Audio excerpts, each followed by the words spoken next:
Oktyabr ayı ərzində İnnovasiyalar Mərkəzinin fəaliyyəti barədə statistik məlumatları nəzərinizə çatdırırıq. Asan Viza tərəfindən 63.529 xarici vətəndaşa viza verilib.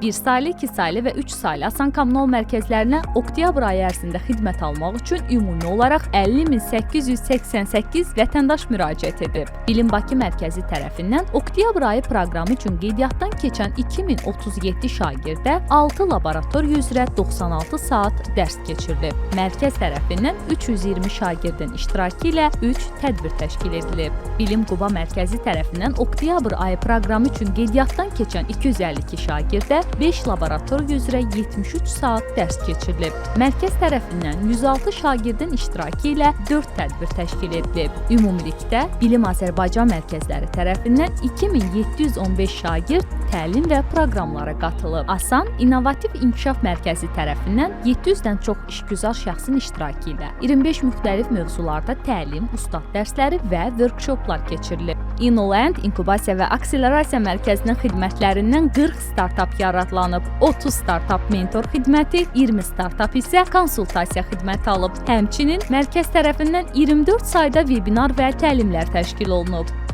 Gələcək üçün bacarıqlar layihəsi çərçivəsində 4-cü TUSİ inkubasiya proqramının iştirakçıları üçün əsas biznes bilikləri, sahibkarlıq və sənaye tərəfdaşlığı mövzularında təlim keçirilib və aktiv iştirakçılara sertifikatlar təqdim olunub. Təlimdə iştirakçılar biznes modeli hazırlığı, startap maliyyə hesabatları, komanda idarə etməsi, liderlik və işgüzar ünsiyyət bacarıqları üzrə praktiki biliklər əldə ediblər. Azərbaycan Respublikasının prezidenti yanında vətəndaşlara xidmət və sosial innovasiyalar üzrə Dövlət Agentliyinin İnnovasiyalar Mərkəzinin direktoru Vüsal Rüstəmov, Elm və Təhsil Nazirliyinin Yüksək Texnologiyalar Parkının baş icraçı direktoru Nihat Məcidovun başçılıq etdiyi nümayəndə heyəti ilə görüş keçirib. Görüşdə İnnovasiyalar Mərkəzinin və Yüksək Texnologiyalar Parkının fəaliyyəti, Sabah City İnnovasiya Şəhərciyi layihəsi, eləcə də mümkün əməkdaşlıq istiqamətləri müzakirə olunub. Azərbaycan Respublikasının prezidenti yanında vətəndaşlara xidmət və sosial innovasiyalar üzrə Dövlət Agentliyinin Asan İnnovativ İnkişaf Mərkəzi tərəfindən süni və təbii zəka